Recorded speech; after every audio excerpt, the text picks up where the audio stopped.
Hello प्यारे बच्चों, इस वीडियो में हम कक्षा 10 गणित प्रश्नावली 11.1 का प्रश्न संख्या 3 लेंगे, जिसमें दिया है 5 सेंटीमीटर, 6 सेंटीमीटर, 7 सेंटीमीटर भुजाओं वाले एक त्रिभुज की रचना कीजिए और फिर एक अन्य त्रिभुज की रचना कीजिए जिसकी भुजाएं दी हुई त्रिभुज की संगत भुजाओं की 7/5 गुनी हो।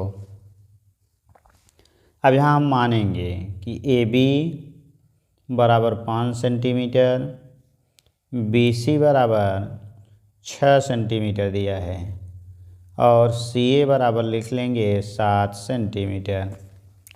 और हमें जो बनाना है वो 7/5 गुनी बनाना है।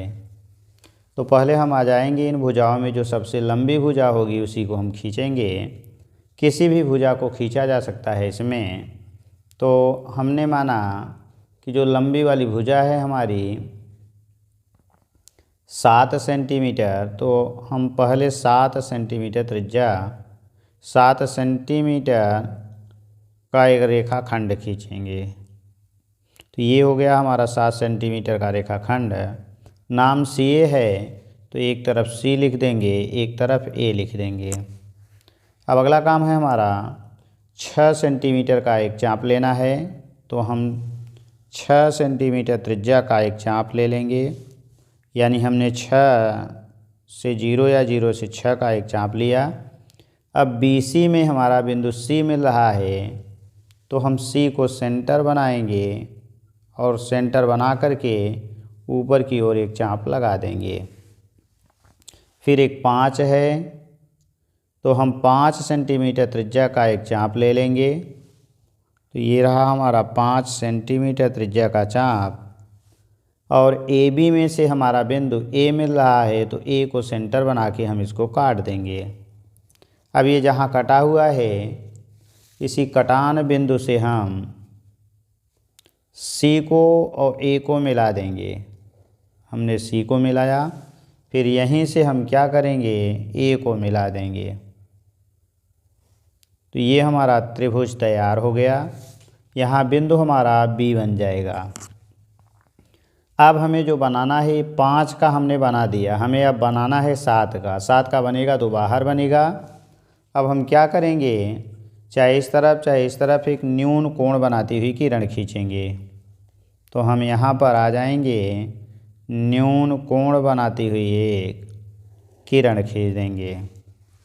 अब हमारा जो बना हुआ है वो 5 का बना है और इन दोनों में सबसे लंबी भुजा 7 है तो हम इसको पहले 7 बराबर भागों में बांटेंगे। इसके लिए हम किसी भी रेडियस का आर्क ले लेंगे और यहाँ से काटते हुए 1 2 3 4 फिर 5 6 हो गया, एक और 7 भाग हो गया। तो 7 बराबर भागों में इसको हम क्या करेंगे, बांट देंगे। अब बांटने के बाद क्या होगा, हम आ जाएंगे इसमें, हमारा 5 वाला बना हुआ है तो ये C1 C2 C3 C4 C5 C6 और C7 हो गया। 5 वाला बना हुआ है तो C5 से इसको मिला देंगे। अब हमारा काम होगा कि हम इसको C5 से मिलाएंगे। तो ये हमारा मिल गया C5 से। अब इसी कोण के बराबर हमें यहाँ कोण बनाना है। इसके लिए इस भुजा को हम बढ़ा देंगे, यानी जो हमने ये साइड खींचा था इसको बढ़ा देंगे। अब इस कोण के बराबर हमें C7 पर कोण बनाना है। तो हम क्या करेंगे, 5 पर किसी भी रेडियस का एक आर्क लगाएंगे, वही रेडियस का आर्क हम लेके आएंगे 7 के पास। अब हम यहाँ से यहाँ पर एक कोण माप लेंगे।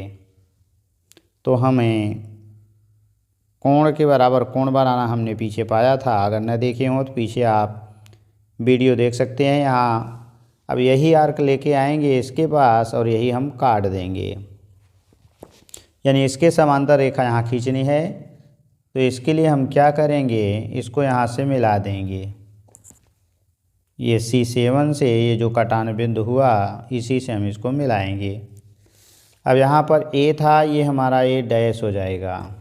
फिर इस कोण के बराबर इस कोण को बनाना है, इसके लिए फिर हम आएंगे इस साइड को हम बढ़ा देंगे, क्योंकि जो हमारा त्रिभुज बनेगा वह हमारा बाहर बनेगा। 7 वाला बनाना है, हमेशा नीचे का दिया रहता है। अब इस कोण के बराबर यहाँ कोण बनाना है, फिर यहाँ आएंगे कम ज़्यादा करके किसी भी रेडियस का आर्क लगा सकते हैं। अब वही आर्क आएंगे यहाँ लगाएंगे, फिर आएंगे इस कोण को हम मापेंगे, जहाँ आवश्यकता होगी हम छोटा बड़ा कर सकते हैं। फिर यही कोण आ जाएगा, यहाँ से काट करके यहाँ काट देंगे। इस कटान बिंदु को इस बिंदु से मिलाती हुई फिर ये लाइन खींच देंगे। अब यहाँ से इसको हम मिलाती हुई एक रेखा खींचेंगे और ये आकर के हमारा यहाँ कट जाएगा। तो ये बिंदु ए डैश था, ये बी था, तो यहाँ हमारा बी डैश हो जाएगा। तो हमें क्या मिला कि जो हमारा त्रिभुज दिया गया था वो अंदर वाला था, यानी नीचे वाला था, ऊपर वाला हमने बनाया। तो हम कह सकते हैं कि त्रिभुज सी ए डैश और बी डैश ये बराबर हो जाएगा हमारा, यानी 7/5 त्रिभुज सी ए बी के, सी ए बी। और यही हमें रचना करनी थी। अब रचना के चरण में हम इसको लिखेंगे कैसे, जैसे जैसे हमने बनाया इसे लिख देंगे कि सर्वप्रथम 5, 6 तथा 7 सेंटीमीटर त्रिज्या का चाप लेकर के या भुजा वाला एक त्रिभुज हमने ABC बनाया, या लिख सकते हैं हमने एक त्रिभुज ABC बनाया जिसमें AB बराबर 5 सेंटीमीटर, BC बराबर 6 सेंटीमीटर, CA बराबर 7 सेंटीमीटर है। फिर C से न्यून कोण बनाती हुई किरण, इसको हम x मान लेंगे, CX खींचा। किसी भी रेडियस का आर्क लेकर के C1 C2 C2 C3 C3 C4 C4 C5 C5 C6 C6 C7 को बराबर भागों में काटा। C5 से A को मिलाया, फिर कोण C5 के बराबर कोण C7 बनाया, जो भुजा CA की बढ़ी हुई भुजा पर बिंदु A डैश पर काटती है। फिर कोण A के बराबर कोण A डैश बनाया, जो CB की बढ़ी हुई भुजा पर बिंदु B डैश पर काटती है। इस तरह से त्रिभुज CA डैश B डैश बराबर 7/5 त्रिभुज CAB, और यही त्रिभुज की रचना करनी थी। तो थैंक्स फॉर वाचिंग। इस तरह की वीडियो को देखने के लिए चैनल को सब्सक्राइब करें तथा वीडियो को लाइक करें।